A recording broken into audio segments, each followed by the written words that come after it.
I'm Jenny Lauren Dowden for Conduit News, and today we have Arkansas State Senator Bryan King joining us to give an update on legislative happenings in Little Rock, as well as give us his thoughts on the governor's latest education plan.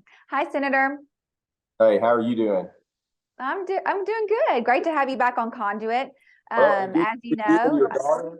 Yeah, good to see you and your daughter down at the Capitol the other day. So yeah, it was a fun day, and I asked her as we were walking out. I didn't want to influence her at all, but I just said, "What'd you think about all of that?" And she said, "I loved it." well, So I may be in trouble later. I want to talk to you. Speaking of that day, the governor released her Arkansas Learns education plan. We have a bit more insight into what it will look like. What was your impression? I mean, I'm glad as somebody that ran on school choice all the way back to 2006 that we can have this debate today. Back then, it was really something that really wasn't even something to be talked or debated about. So I'm glad we're in a point that we can talk about school choice and have the discussion. I think as far as the plan, when you roll out a big plan, obviously there's a lot of targets, a lot of concerns. I mean, the biggest concern that I have is how to pay for it in these economic times with the budget. Where is that leading? You know, every reaction, everything that you do, even though it may be in good intention, cause other consequences or pluses, and those need to be discussed. So, it was something different than I've ever seen in the Capitol in the last 20 years as far as being out there and being able to come out with an education plan and at least talk about some of the things that were in the plan. Are you hearing from your constituents at all about the plan so far? Yeah, I mean, there's some people that are for it, and there's some people that have concerns in the public, and anything new is going to cause a concern. And I certainly, have a lot of public schools and very good public schools in my district. It doesn't mean everything's perfect, but I think that, a lot of good teachers out there that I know have to deal with the world and deal with a lot of situations that are handed to them that are difficult. And I think that sometimes we put unfair expectations on them. That's not to say that we don't need to be looking for other opportunities. And the world is different today than it was when I graduated in 1986. There's no question about that. And so kids are different today. We have to be able to adapt and look at that and move forward to a plan that actually works for each one of them. But I will also say that sometimes I do think that there are a lot of good public teachers out there that are trying to do the best they can. And certainly, if some of these people were in their shoes, they would understand that.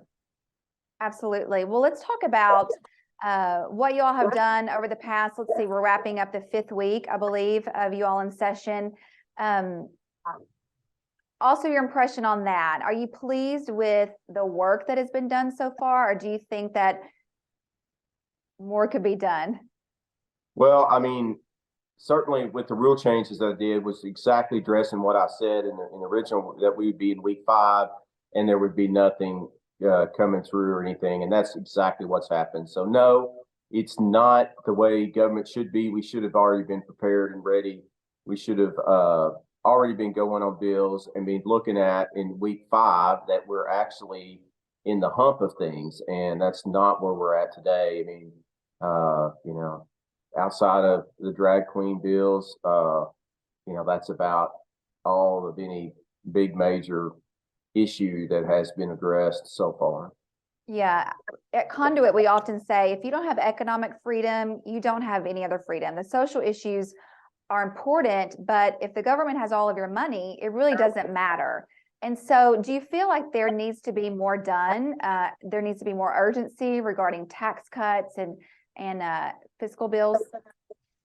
Yeah, I mean, everybody doesn't realize how you manage state government is the number one driver to everything, education, whatever it is, economic freedom. We have a taxation system. The reason we have an income tax here in Arkansas is because these guys are horrible spenders and horrible managers of state budget.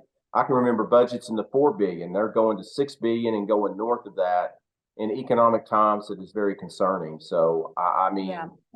How they're managing spending would get an F in the reality of the real world. Tell us about what you filed, a number of things recently. Give us an update. Yeah, some of them need some splaining, as we would say back here in the country world. But the bill we talked about, the constitutional amendment to eliminate the lieutenant governor, is nothing against the current lieutenant governor. It's just, I think that as far as government, you talk about economic freedom.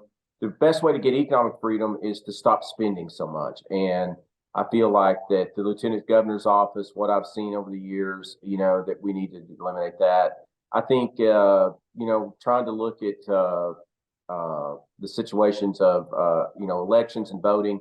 One of the things I trying to work on is give working people a day off to go vote. If there's Yeah, anybody yeah. that is stressed out there and trying to do it, it's the people that work 40, 60, 80 hours a week.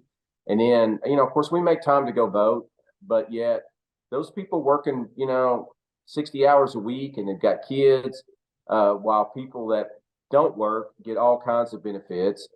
They get free health insurance thanks to Republicans, and paid for by the working people. So it's like, hey, we need to give working people, they're the backbone of this country, Yeah. and we need to give them a day off to go vote. And I think that would hopefully change the landscape and accountability of politicians, is to have a more impact and make it easier to vote for working people. Anything that we need to keep an eye on, or that you want to let us know before we let you go? Yeah, I think when you look at it, a lot of things I said earlier in the session was going to happen. I mean, I think Yeah. the session's rolling along just exactly what I said it was going to do. It's inefficient right now. It's not what's best for the people.